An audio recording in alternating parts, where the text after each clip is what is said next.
हमारी कहानी का टाइटल है बुद्ध के ज्ञान से सेठ ने पाया सुख।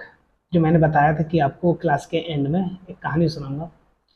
तो ये कहानी है एक धन्ना सेठ की, जिसके पास इतना धन था कि उसकी 7 पुश्तों का पालन पोषण बहुत अच्छी तरीके से हो सकता था।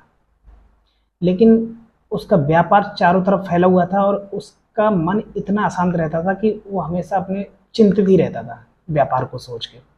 कभी धन की सुरक्षा की चिंता करता था, तो कभी व्यापारिक जो प्रतिस्पर्धा कंपटीशन चल रही है उसमें आगे निकलने का तनाव उसको खाया जा रहा था। चिंता के कारण वह बहुत ज़्यादा अस्वस्थ रहने लगा था।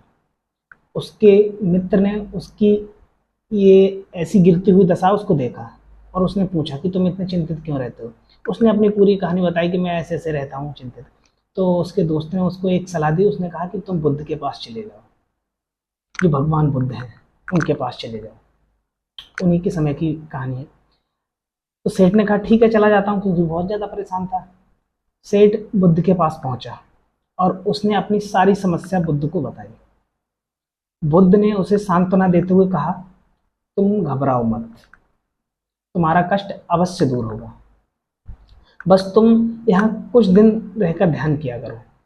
बुद्ध के कहे अनुसार सेठ ने रोज ध्यान करना शुरू कर दिया। रोज डेली सेठ ध्यान करता, किंतु सेठ का जो मन था वो ध्यान में लगता ही नहीं था। वह जैसे ही ध्यान करने बैठता उसका मन फिर अपनी दुनिया में चला जाता। उसने बुद्ध को ये अपनी बात बताई कि मेरा मन ध्यान में नहीं लगता है, किंतु बुद्ध ने उसको कोई उपाय नहीं बताया। थोड़ी देर बाद जब सेठ बुद्ध के साथ वन में शाम काल में भ्रमण कर रहा था, तो सेठ के पैर में एक कांटा चुभ गया। वह दर्द के मारे बहुत तेज कराहने लगा।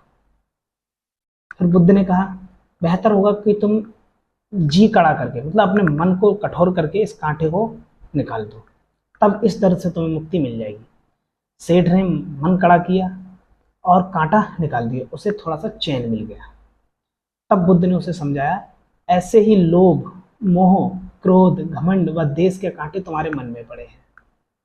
जब तक अपने मन की संकल्प शक्ति से उन्हें नहीं निकालोगे, मन अशांत ही रहेगा। सेठ का ज्ञान आ गया। उसके अज्ञान बुद्ध के इन शब्दों से दूर हो गया और उसने निर्मल हृदय की राह पकड़ ली। अपनी कुप्रवृत्तियों से मुक्ति के लिए संकल्पबद्धता अनिवार्य है। जब तक व्यक्ति दृढ़ निश्चय ना कर ले, वह अपनी गलत आदतों से मुक्त नहीं हो सकता है। इसका यही सार है। इतनी छोटी सी कहानी थी। अब आपको